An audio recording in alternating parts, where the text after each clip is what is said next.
Hello students, welcome to my channel. So student, जैसा कि आपके बीए फर्स्ट ईयर के फर्स्ट सेमेस्टर में जो आपका राजनीति शास्त्र है तो उसका जो नया सिलेबस है एनईपी 2020 के अकॉर्डिंग उसको मैंने अपने चैनल पर अपलोड कर दिया है और मैंने आपके राजनीति शास्त्र का नया बैच स्टार्ट कर दिया है और जिसमें मैं आपके सभी यूनिट्स को कंप्लीट कराने वाली हूँ। सिलेबस मैंने ऑलरेडी बता दिया है और मैंने आपके सिलेबस की 2-3 वीडियोस डाली भी हैं और आज देखिए, आज की वीडियो में मैं आपके साथ शेयर करने वाली हूँ आपका यूनिट नंबर 3। तो आज की वीडियो में आपका टॉपिक है, देखिए यूनिट नंबर 3 है आपका मौलिक अधिकार, मौलिक कर्तव्य और राज्य के नीति निर्देशक सिद्धांत। ये 3 टॉपिक हैं जो आपको अपने यूनिट नंबर 3 के अंदर पढ़ना है। और देखिए स्टूडेंट, जो आपका ये टॉपिक है मौलिक अधिकार, ये आपका पहला टॉपिक है और इसके ऊपर मैंने एक वीडियो पूरी बना रखी है जिसमें मैंने सिर्फ मौलिक अधिकार के बारे में बात की है, ये क्या है पूरा नोट्स के साथ करा दिया है। तो इसलिए इसमें मैं अभी ये डिस्कस नहीं करूंगी क्योंकि ऑलरेडी मैंने करा दिया है।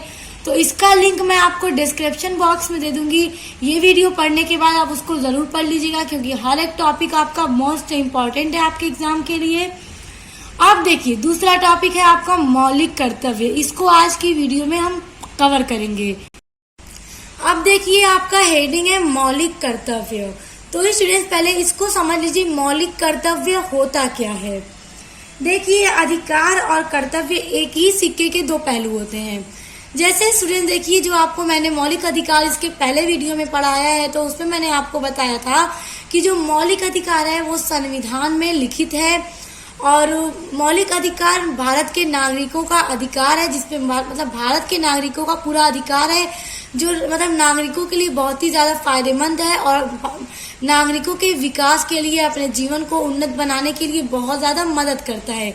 तो जिस तरह मौलिक अधिकार नागरिकों को दिए जाते हैं तो ठीक उसी तरह से नागरिकों के लिए मौलिक कर्तव्य भी होते हैं। इसीलिए स्टूडेंट, जो मौलिक कर्तव्य है और मौलिक अधिकार है दोनों एक ही सिक्के के 2 पहलू हैं। अब एक ही सिक्के के 2 पहलू किस तरह से हैं उसको भी समझिए। देखिए, जब हमें अधिकार मिलते हैं तो कुछ न कुछ हमें उसके बदले में देना भी पड़ता है, देना भी चाहिए। तो जिस तरह हमें संविधान के द्वारा अधिकार दिया जा रहा है, मूल अधिकार दिया जा रहा है, तो उसी तरह हमारा भी कर्तव्य बनता है कि हम भी कुछ करें। जैसे कि स्टूडेंट समझिए, मेरी बात को ध्यान से सुनिए। जब तक कि हम बदले में समाज को कुछ न दें तब तक हमें भी ये अधिकार नहीं है कि हम भी समाज से सुख सुविधाएं प्राप्त कर सकें और प्राप्त करने का अधिकार रखते हैं। जब हमें समाज से सुख सुविधाएं मिल रही हैं तो हमारा भी पूरा फर्ज बनता है कि हमारा जो कर्तव्य है हम उसको पूरी तरह से निभाएं। तो जिस तरह हमें मौलिक अधिकार संविधान के द्वारा मिलता है तो उसी तरह मौलिक कर्तव्य भी हमारे हैं और जो मौलिक कर्तव्य है हमें पूरा हक है, हमारा पूरा कर्तव्य बनता है कि हम उन कर्तव्यों का पालन करें, उन सभी चीजों का पालन करें, क्योंकि जब हमें हमारे जीवन के लिए अधिकार दिया जा रहा है तो कुछ कर्तव्य हमारा भी बनता है करने का। तो वही होते हैं नागरिकों के लिए मौलिक कर्तव्य और भारत के संविधान में मौलिक कर्तव्य का भी वर्णन है। अब समझिए इसको।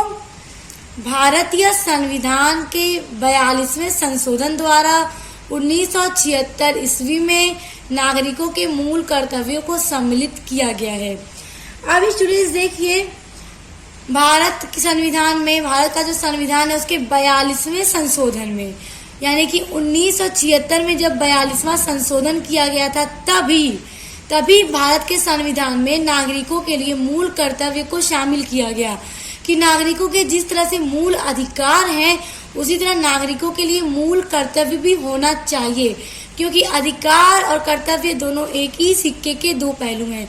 जब हम कुछ अधिकार प्राप्त करते हैं तो हमें कुछ देने का भी हक बनता है। रूस, चीन, जापान तथा इटली के संविधान में मौलिक कर्तव्यों की व्यवस्था की गई है। अब देखिए, रूस, चीन, जापान और इटली, यहाँ के जो भी संविधान है उनमें भी नागरिकों के लिए मौलिक कर्तव्यों की व्यवस्था है, वहाँ के नागरिकों भी मौलिक कर्तव्य हैं। और हमारे भारत में भी 1976 ईस्वी में 42वें संशोधन में भारत के संविधान में मूल कर्तव्य को शामिल किया गया। स्टूडेंट्स, इस बात को बहुत अच्छे से याद कर लीजिएगा, बहुत इम्पोर्टेंट है। भारतीय संविधान में भाग 4A जोड़कर निम्न मौलिक कर्तव्य सम्मिलित किए गए हैं। अब देखिए, भारत के संविधान में भाग 4A जोड़ करके मौलिक कर्तव्यों को शामिल किया गया है, और इस जो भी कर्तव्य शामिल किए गए हैं उनके बारे में मैं अभी आपको बताऊंगी। स्टूडेंट देखिए, आपको इतना तो समझ में आ गया कि मौलिक कर्तव्य क्या है और भारत के संविधान में किस संशोधन के द्वारा मौलिक कर्तव्यों को शामिल किया गया। तो 42वें संशोधन के द्वारा, और ये 42वां संशोधन 1976 ईस्वी में किया गया था।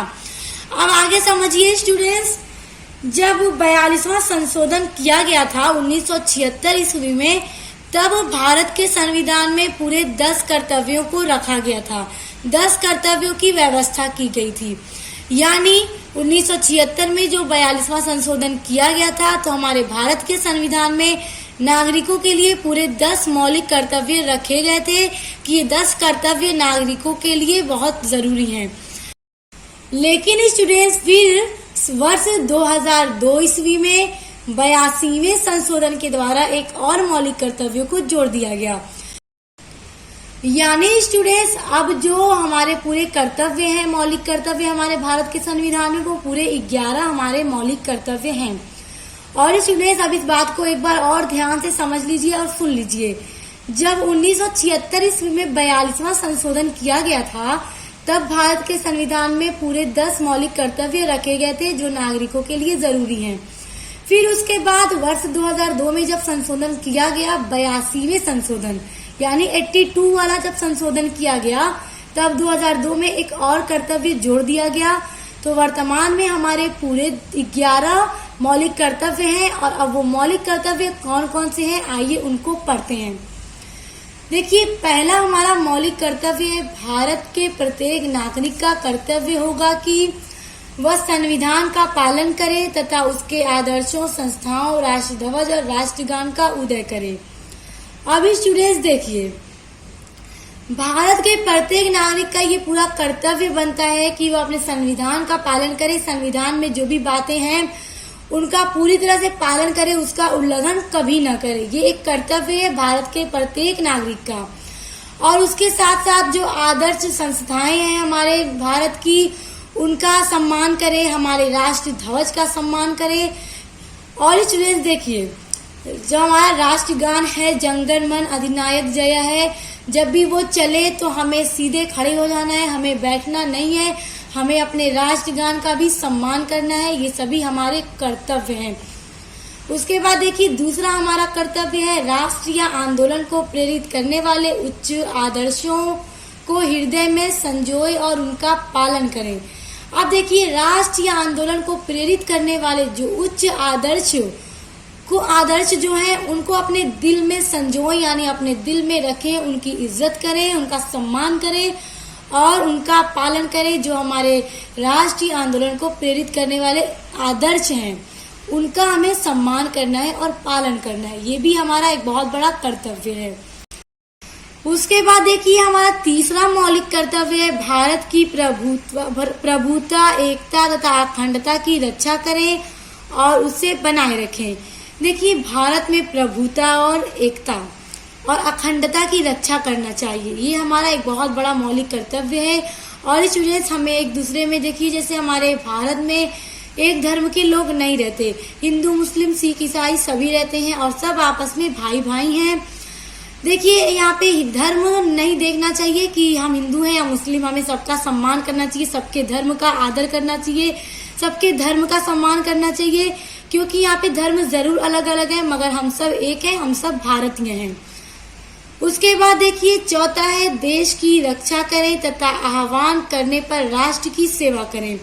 देखिए, हमें अपने देश की रक्षा करने के लिए हर समय तैयार रहना चाहिए। हमारे देश में, हमारे दिल में अपने देश के लिए प्रेम होना चाहिए, प्रेम की भावना होनी चाहिए, देशभक्ति होनी चाहिए और अपने राष्ट्र की सेवा करनी चाहिए। जिस तरह से भी हो सके, हमें जितना ज्यादा हो सके अपने राष्ट्र की, अपने भारत की सेवा करनी चाहिए। स्टूडेंट्स, ये सभी हमारे मौलिक कर्तव्य हैं जो प्रत्येक नागरिक को करना है। देखिए स्टूडेंट्स, हमारा 5वां मौलिक कर्तव्य है कि धर्म, भाषा, क्षेत्र अथवा वर्ग की संकीर्ण भावनाओं से ऊपर उठकर भारत के सभी लोगों में समरसता तथा समान भातृत्व की भावना का विकास करें। ऐसी प्रथा को त्याग करें जो महिलाओं के सम्मान के विरुद्ध है। अब देखिए, हमें अपना धर्म, भाषा, क्षेत्र और जो वर्ग हैं उन सभी की भावनाओं से ऊपर उठ करके सभी लोगों में समानता की नजर से देखना चाहिए। सभी एक है, धर्म, भाषा, क्षेत्र हमें नहीं देखना है, हमें वर्ग नहीं देखना है। हम सब भारतीय हैं, इस वजह से सबका सम्मान करना है, सभी में भाईचारे का प्यार बनाना है, हम सब एक हैं, इस तरह का हमें करना है। और भातृत्व की भावना का विकास करना है, मिलजुल कर रहना है। क्योंकि स्टूडेंट, जब मैंने इससे पहले आपकी मौलिक अधिकार की वीडियो बनाई है, टॉपिक जब पढ़ाया, तो हमारा जो मौलिक अधिकार है उसमें भी समानता का अधिकार है, जो हमें ये बताता है कि यहाँ पे हर सब कोई एक समान है, कोई अलग नहीं है। चाहे वो अमीर हो, गरीब हो, गोरा हो, काला हो, या फिर किसी भी धर्म का हो, किसी भी कास्ट का हो, यहाँ पे हमें ये नहीं देखना है, सभी एक समान है, सब में समानता है।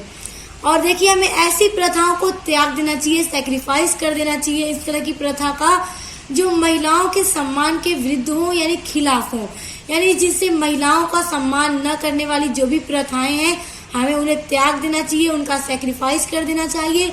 महिलाओं को भी पुरुषों के बराबर यानी सम्मान देना चाहिए। उसके बाद देखिए, अगला है हमारी समन्वित संस्कृति की गौरवशाली परंपरा का महत्व समझें और उसकी रक्षा करें। देखिए, जो हमारी संस्कृति है, संस्कृति की गौरवशाली जो परंपरा है, उसके जो महत्व है, उसके जो लाभ हैं, हमें उनको समझना चाहिए और उनकी भी रक्षा करना हमारा एक बहुत बड़ा कर्तव्य है। अब देखिए, हमारा 7वां मौलिक कर्तव्य है प्राकृतिक पर्यावरण की रक्षा करें। स्टूडेंट्स, ये भी बहुत इम्पोर्टेंट कर्तव्य है हमारा। देखिए, वन, झील, नदी तथा वन्य जीवों की रक्षा करें तथा उसे बढ़ावा दें। प्राणी मात्र के प्रति दया का भाव रखें। अब देखिए स्टूडेंट्स, जो प्राकृतिक पर्यावरण है उनकी रक्षा करना चाहिए। हमें पेड़ों को नहीं काटना चाहिए, हमें नदी और झीलों के पानी को गंदा नहीं करना चाहिए, उसमें कीड़ा जैसे कि कूड़ा करकट हमें नहीं फेंकना चाहिए। अगर कूड़ा करकट है तो उन्हें हमें क्या करना चाहिए कि कहीं गड्ढे में डाल करके उसे मिट्टी से ढक देना चाहिए, ताकि वो हमारे पर्यावरण को प्रदूषित ना करें, हमारा पर्यावरण स्वच्छ हो, सुरक्षित हो, तभी लोग यहाँ पे सभी का स्वास्थ्य अच्छा होगा। हमें पेड़ों को नहीं काटना चाहिए, नदी तालाबों को गंदा नहीं करना चाहिए, वन्य और जीवों की रक्षा करनी चाहिए। हमें जानवरों के प्रति भी प्रेम की भावना रखनी चाहिए। ये नहीं कि जानवर हैं, ये बोल नहीं सकते तो हम उनसे प्रेम ना करें, उन्हें जिस तरह से चाहे बांध कर रखें, इस तरह से हमें नहीं करना चाहिए। हमें जानवरों से भी प्यार करना चाहिए, उनकी ज़रूरतों के हिसाब से हमें उन्हें हर टाइम पानी, खाना सब देना चाहिए, ताकि क्योंकि वो बोल तो नहीं सकते स्टूडेंट्स, हमें ही महसूस करना है कि उन्हें कब भूख लगती है, कब प्यास लगती है, उन्हें सब हमें पूरा करना चाहिए। ये नहीं कि ये बोल नहीं सकते तो हम उनके ऊपर ध्यान न दें, हमें उनसे भी प्रेम करना चाहिए। अब देखिए, छोटे छोटे पेड़ पौधे लगाना चाहिए। इससे क्या है कि इससे हमारा जो पर्यावरण है वो भी स्वच्छ रहेगा और काफी ज्यादा खूबसूरती भी होगी, क्योंकि प्राकृतिक वातावरण हमारा बना रहेगा। उसके बाद देखिए, 8वां है वैज्ञानिक तथा मानववादी दृष्टिकोण अपनाकर सुधार की भावना का विकास करें। बहुत इंपॉर्टेंट कर्तव्य है। देखिए स्टूडेंट, हमारे संविधान में जितने भी हमारे लिए मौलिक कर्तव्यों का वर्णन है, सभी बहुत ही अच्छे मौलिक कर्तव्य हैं, हमें इनका पालन करना चाहिए। देखिए, जो वैज्ञानिक और मानववादी दृष्टिकोण को भी हमें अपना करके सुधार की भावना का क्या करना चाहिए, विकास करना चाहिए। उसके बाद देखिए, अगला है सार्वजनिक संपत्ति की सुरक्षा करें तथा हिंसा से दूर रहें। जो सार्वजनिक संपत्ति है स्टूडेंट, उनकी भी हमें सुरक्षा करनी चाहिए। हमें ये नहीं सोचना चाहिए जो हमारा निजी है बस हमें उन्हीं संपत्तियों की सुरक्षा करें, उन्हीं का ख्याल रखें। जो सार्वजनिक है उनका भी हमें पूरा ख्याल रखना है और हमेशा हिंसा से दूर रहना है। उसके बाद देखिए, 10वां हमारा कर्तव्य है व्यक्तिगत तथा सामूहिक प्रयत्नों से निरंतर सभी क्षेत्रों से उत्कर्ष की ओर बढ़ने का प्रयास करें, जिससे राष्ट्र उपलब्धि की नई ऊंचाइयों को छू सके। देखिए, व्यक्तिगत तथा सामूहिक प्रयत्नों से निरंतर सभी क्षेत्रों से उत्कर्ष की ओर बढ़ने का प्रयास करें, यानी हमें जितना ज्यादा हो सके अपने आप को डेवलप करना है, अपने समाज को डेवलप करना है, जितना ज्यादा हो सके हमें करते जाना है, ऊंचाइयों पे बढ़ते जाना है। इससे क्या है कि जब हम करेंगे मेहनत तभी हमारा राष्ट्र आगे बढ़ेगा, ऊंचाइयों को छू सकेगा। ये हमारा एक बहुत बड़ा कर्तव्य है। उसके बाद देखिए हमारा जो 11वां मौलिक कर्तव्य है वो है, यदि माता पिता या संरक्षक हैं 6 वर्ष से 14 वर्ष तक की आयु वाले अपने यथास्थिति बालक या प्रतिपाल्य के लिए शिक्षा के अवसर प्रदान करें। देखिए स्टूडेंट, यदि माता पिता या संरक्षक हैं तो क्या है कि अपने 6 वर्ष से लेकर 14 वर्ष के जो बालक बालिकाएं हैं उनका अपने यथास्थिति अपने अकॉर्डिंग जो भी उनकी कंडीशन है उसके हिसाब से उन्हें शिक्षा जरूर देनी चाहिए। ये नहीं सोचना चाहिए कि हमारी कंडीशन नहीं है, हम पढ़ा नहीं सकते, जितना हो सके, क्योंकि सरकारी कॉलेज भी हैं, सरकारी स्कूल हैं जहाँ पे फीस नहीं लगती है, तो वहां से बच्चों को शिक्षा ग्रहण करें और बहुत अच्छी वहां से शिक्षा भी दी जाती है। तो स्टूडेंट देखिए, जो हमारे 11 मौलिक कर्तव्य हैं हमें इनका पूरा पालन करना चाहिए। बहुत ही इम्पोर्टेंट ये हमारे टॉपिक भी है आपके लिए, आपके एग्जाम में भी आएगा, और साथ ही साथ ये जो हमारा कर्तव्य है हमें इनका पालन करना चाहिए। तो उम्मीद करती हूँ कि आपको आज का वीडियो बहुत अच्छे से समझ में आ गया होगा। तो देखिए स्टूडेंट्स, अभी भी आपके यूनिट 3 का एक टॉपिक बच गया है, राज्य के नीति निर्देशक सिद्धांत, जिसके ऊपर आपका यूनिट नंबर 3 का पार्ट 3 लेकर आऊंगी। तो उसके लिए और आगे की सभी यूनिट्स के लिए और इम्पोर्टेंट क्वेश्चंस की वीडियोस के लिए आप चैनल को सब्सक्राइब कर बेल आइकन को प्रेस कर लीजिए, क्योंकि आपको मेरे चैनल पर अपने बीए के सभी सेमेस्टर के हर एक सब्जेक्ट का सिलेबस, यूनिट्स और इम्पोर्टेंट क्वेश्चन आंसर की वीडियोस पढ़ने के लिए मिलेंगी। तो अब मिलते हैं नेक्स्ट वीडियो के साथ।